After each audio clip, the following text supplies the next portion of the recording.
लेकिन उसके हाथों से निकलने वाली ठंड बिल्कुल असली थी। बैठा कक्ष का फर्श तुरंत जमने लगा। बर्फीली ठंड मेरे टखनों तक पहुंच गई। कम बात, क्या इस पर भौतिक हमला बेअसर है? जैसे ही उसका हाथ मेरी छाती को छूने वाला था, मुझे अचानक वह रहस्यमय हथियारों वाला बक्सा याद आ गया, जिसे मैंने अब तक इस्तेमाल नहीं किया था। मैं निहरता हुआ वहां पहुंचा और उसमें से लाल चमक छोड़ता हुआ एक पीला ताबीज में कागज निकाला। यह वही नील ताबीज था जो हथियार खरीदते समय उपहार में मिला था। कहा गया था कि यह हर प्रकार की अशुभ शक्ति और शीत विष को नष्ट कर सकता है। मुझे नहीं पता था कि यह सच में काम करेगा या नहीं। मैंने जोर से चिल्लाते हुए उस ताबीज को अपने इलेक्ट्रिक डंडे पर चिपका दिया और फिर दोबारा उस बर्फीले आदमी पर हमला किया। इस बार जैसे ही ताबीज ठंडी ऊर्जा से टकराया, मेरा अपने आप जल उठा। एक सेकंड में लाल अग्नि फूट गई। वह आग डंडे के साथ फैलती हुई एक विशाल अग्नि तलवार का रूप ले गई। काम कर रहा है। अग्नि तलवार बर्फीले आदमी के शरीर से टकराई। वैसी आवाज आई जैसी तपता हुआ लोहा पानी में डालने पर आती है। बर्फीला आदमी दर्द से चीख उठा। उसकी धुंधली आंखें की अचानक होश होने लगी। उसके चेहरे पर पीड़ा साफ दिखाई देने लगी। वह गरज कर बोला, यह शक्ति तुम्हारे पास नहीं कैसे हो सकती है? यह वस्तु इस अध्याय की नहीं है। मैं हंस पड़ा। मैं दूसरे संसार से आया। थोड़ा बहुत सामान साथ ले आया तो क्या हुआ? अब टूट जा। मैंने पूरी ताकत से अपनी तलवार घुमाई। एक ही बार में उसका शरीर बीच से दो टुकड़ों में कर दिया। वह असंख्य बर्फीले कणों में बिखर गया। फिर अग्नि में जलकर पूरी तरह गायब हो गया। उसके नष्ट होते ही कमरे की ठंड कुछ कम हो गई। मैं इलेक्ट्रिक डंडे पर झुककर जोर जोर से सांस लेने लगा। ताबीज की गति भी समाप्त हो चुकी थी। वो रात बनकर बिखर गई। लाल लाल बचा। अगर यह ताबीज न होता तो आज मैं सचमुच बर्फ की मूर्ति बन गया होता। लेकिन मुझे आराम करने का मौका नहीं मिला। अचानक पूरी इमारत जोरों से कांपने लगी। यह भूकंप भी था। ऐसा लग रहा था मानो इमारत के नीचे कोई विशाल झील तैयार हो गई है। मॉनिटर पर मैंने देखा, गलियारे में जमा बर्फ काली पड़ने लगी थी। नहीं सड़ रही थी और उससे भयानक दुर्गंध निकल रही थी। पड़ोसी बर्फ की मूर्तियों में बदल गए थे। उनकी लाशें धीरे धीरे फर्श में धंसने लगी। अब क्या हो गया? काउंटडाउन तो अभी खत्म ही नहीं हुआ। मैंने टाइमर की ओर देखा। 6 घंटे शेष दिखाने वाला अंक अचानक तेजी से बदलने लगा। कुछ ही समय बाद वह लाल चेतावनी संदेश में बदल गया। अध्याय का संतुलन भंग हो गया। मालिक समय से पहले भाग गया। मैं गुस्से से भाग रहा था। जब मुकाबला नहीं कर पाए तो पूरा खेल ही उलट गया। मैं खिड़की की ओर भागा और जो दृश्य देखा उसको सहन नहीं कर। कॉलोनी के बीचों बीच जमीन खा चुकी थी। एक विशाल अंधा बर्फ खुल गया था। उस बर्फ से एक विशाल काला पंजा बाहर निकला। इतना बड़ा कि उसका आकार समझना मुश्किल था। उसने हमारी इमारत की नींव को जकड़ लिया और धीरे धीरे पूरी इमारत को गर्त की ओर खींचने लगा। धातु टूटने की भयानक आवाज पूरे आकाश में गूंज उठी। मैंने अपने उस वलय रोधी पेड़ को देखा जिसे मैंने इतनी मेहनत से बनाया। पूर्ण शक्ति के सामने वह कितना छोटा लग रहा था। मैं बहुत धीरे से बोला, मुझे निगलना चाहते हो? पहले यह देख लो कि तुम्हारे दांत कितने मजबूत हैं। इमारत लगातार हिल रही थी, लेकिन कारण कोई भूमि का दांत नहीं था, बल्कि उसकी नींव को व्यवस्थित रूप से नष्ट किया जा रहा था। कैमरों में मैंने देखा नीचे वही लाल कोट वाला आदमी कई छोटी खुदाई मशीनों को निर्देश दे रहा था। ये भार वहन करने वाली मशीनों को तोड़ रहे थे। पागल हो गए हैं ये लोग। मुझे बाहर निकालने के लिए पूरी इमारत गिराने को उतर आए। बूंदी पान दिखाई छाड़ा दे रहे काउंटरडाउन को देखा। मैं समझ रहा था कि यह किसी नए राक्षस के आगमन का संकेत है। लेकिन स्पष्ट हो रहा था, यह तो भवन के ढांचे के ढहने की अंतिम चेतावनी थी। अगर इमारत उनका पर भी मैं गति ड्रेस से निकाला नहीं था तो वही यह रहेगा भवन सो का किला लोहे का ताबूत बन जाएगा।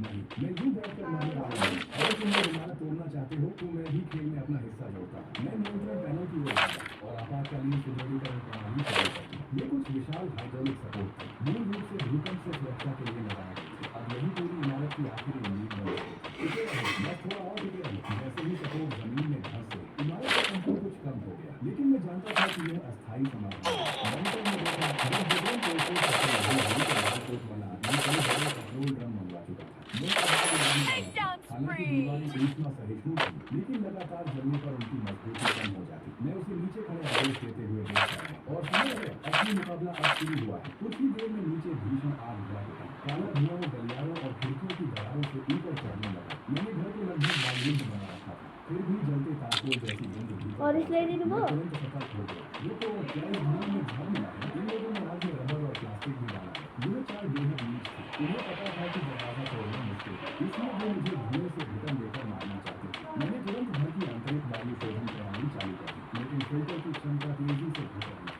इतने धुएं में यह अधिकतम 3 घंटे ही चल सकती थी। मैंने फिर ऑर्डर बदले। जो पड़ोसी पहले सम्मोहित किए गए थे, उन्हें हवा की दिशा वाली ओर खड़ा कर दिया गया। उनको उनके घर हाथों में ढीले तौलिए थे और वे बिना किसी भाव के आग को देख रहे थे। मैं चिल्लाया, क्या तुम सब पागल हो गए हो? अगर आग फैल गई तो तुम भी नहीं बचोगे। लेकिन किसी ने जवाब नहीं दिया। लाल कोट वाला आदमी धुएं के बीच खड़ा था। वह धीरे धीरे कैमरे की ओर देखने लगा। फिर उसने अपने हाथ में पकड़ा रिमोट ऊपर उठाया। श्रीमान जी, जिद मत कीजिए, ये धुआं तो सिर्फ शुरुआत है। अगर आप अभी दरवाजा खोल दें और अपना सामान सब में बांट दें तो मैं वादा करता हूँ कि आप तो सुरक्षित निकल जाओगे। सामान बांट दूं? मुझे तो लगता है तुम मुझे अपनी अगली लाल बली देश बनाना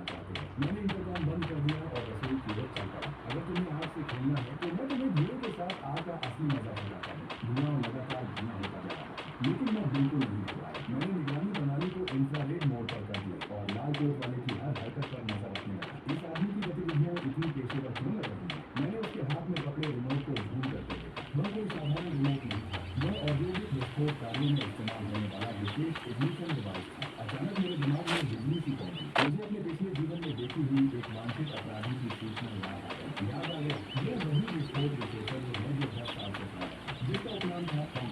इसे किसी चमत्कारी दवा से कोई मतलब नहीं। ये पूरी इमारत उड़ाना चाहता है ताकि नीचे छिपे अपने रहस्य को छिपा सके। मेन कहानी में ये हिस्सा कभी नहीं था। स्पष्ट था कि मेरे आने से उसकी पूरी योजना बिगड़ गई थी और उसे समय से पहले कदम उठाना पड़ा। तभी मुझे समझ आया कि वह बार-बार मेरे घर में घुसने की कोशिश क्यों कर रहा था। जब मैंने घर को मजबूत किया था, तब अनजाने में मैंने दीवारों के भीतर छिपी उसकी जगहों पर लाइनें काट दी थी। मैंने तुरंत मरम्मत के समय का विद्युत नक्शा निकाला। जांच करने पर सचमुच 8वीं मंजिल की भार वहन दीवारों में कुछ अज्ञात तार दिखाई दिए। मैं हंस पड़ा। तो मेरी किस्मत सचमुच अच्छी थी। घर की मरम्मत करते समय अनजाने में मैंने उसकी पूरी योजना चौपट कर दी। शायद लाल कोट वाले को भी यह समझ आ गया था। उसने बातचीत बंद कर दी, फिर एक काला ब्रीफकेस उठाया और अगली सीढ़ियों के रास्ते 8वीं मंजिल पर चढ़ने लगा। कुछ ही देर में वह मेरे दरवाजे तक पहुंच गया। इस बार उसके साथ में कोई काला भालू था और न कोई अन्य साथी। वह अकेला आया था। उसने दरवाजे के किनारे बोलना शुरू कर दिया। वह सीधा दिशात्मक विस्फोट लगाने की तैयारी कर रहा था। मैं इंतजाम से बोला, मेहनत बेकार है। तुम्हारे डेफिनेटर की तार को मैं घर की मरम्मत के दौरान 10 का कचरा समझकर प्राप्त हुआ।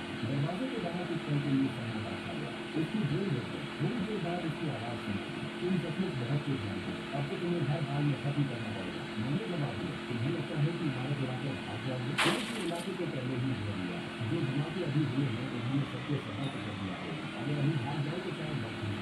असल में मैं झूठ बोल रहा था। सिस्टम के कारण बाहरी दुनिया को मैं की कोई खबर नहीं थी, लेकिन मुझे उसकी मानसिक स्थिति तोड़नी थी। वह भागा, मुझे धोखा मत दो। 5 किलोमीटर के बारे में मुझे फिटनेस जाना काम कर रहा है। ये सुन, तुम समझदार आदमी हो। बस उन टूटे हुए तारों को फिर से जोड़ दो। मैं तुम्हें जिंदा छोड़ दूंगा। मैं ठंडी हंसी हंसी, मुझे छोड़ोगे? जो अपने ही लोगों को उड़ाने को तैयार है वह मुझे छोड़ देगा। मॉनिटर में मैंने देखा कि नीचे खड़े पड़ोसियों के बीच हलचल शुरू हो गई। उन्होंने उड़ा देने वाली बात सुनी थी। लाल के वाले को झूठ धीरे धीरे टूट गया। जब उसे समझ आया कि मनोवैज्ञानिक दबाव पर नहीं कर रहा, तो उसने दिखावा छोड़ दिया। उसने सीधे दरवाजे की दरार में प्लास्टिक विस्फोटक खींच दिया। अगर सहयोग नहीं करोगे तो अपनी इस किले के साथ आसमान में उड़ जाओ। मैं विस्फोटक की ताकत अच्छी तरह जानता था। बिना देर किए मैं शयन कक्ष में भागा और उस हरे बटन को दबा दिया जिसे मैंने आज तक कभी इस्तेमाल नहीं किया था। पूरे घर की अग्नि नियंत्रण और विस्फोट रोधी प्रणाली। मैं घबराया। मुझे उड़ाना चाहते हो? पहले ठंडे जल का स्वाद चखो। अचानक दरवाजे के बाहर भारी मात्रा में अग्नि छूट आई और आग निकलने लगी। कुछ ही सेकंड में उसने पूरे विस्फोटक को ढक दिया। साथ ही मैंने प्रकृति हस्तक्षेप प्रणाली भी चालू कर दी। उम्मीद थी कि इससे उसके इलेक्ट्रॉनिक उपकरणों को प्रभावित करें।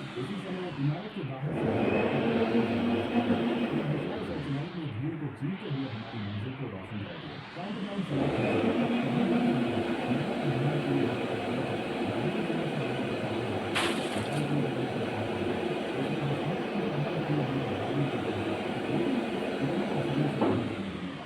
जब आ ही गए हो तो खाली हाथ नहीं करो। मैंने नियंत्रण प्रणाली से मुख्य दरवाजा संचालित किया। अचानक हम कोई से उच्च दाब से गैस वह संतुलन खोकर अगली सीढ़ियों से नीचे गिर गया। नीचे से विशेष बलों की आवाजें सुनाई देने लगी। समूह पड़ोसी भी एक एक कर घुटनों से बन गए थे। मैं स्क्रीन पर घुसती हुई आँख को देखता और लंबे समय बाद राहत की सांस सब खत्म हो गया। जब विशेष बलों ने फिर से पेड़ पर प्रवेश किया, मैं सोफे पर बैठ चुका था। तेज सांस ले रहा था। लाल कोट वाला आदमी आंसू गैस से देखा। 2 जवान उसे घसीटते हुए नीचे गिरा रहे थे। मैंने हाथ उठाकर कहा, अधिकारी महोदय, गोली मत चलाइए। मैं पीड़ित हूँ और बहुत कमजोर। मुझे उस किले से बाहर निकाला गया जिसमें आधे महीने से अधिक समय तक मेरी रक्षा की। दरवाजे से बाहर निकलते ही मैंने देखा सुंदर बंगला हथियार बंद पुलिसकर्मी को खड़ा था।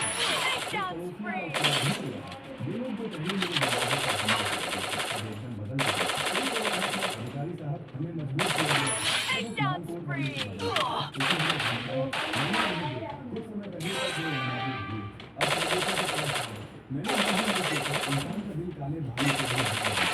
इसे भी सस्ता है। तभी ये पुलिसकर्मी दौड़ता हुआ आया। सर, नीचे आने वाली जगह पर प्रतिबंधित सामग्री मिली है। तुरंत ही मैं भाग रही दीवारों में डेटोनेटर छुपा रखे थे। विस्फोटक विशेषज्ञों को बुलाना पड़ा। 3 मिनटों में मुझे गहरी नजर से देखा। फिर किसी को संकेत किया कि मुझे नीचे ले जाए।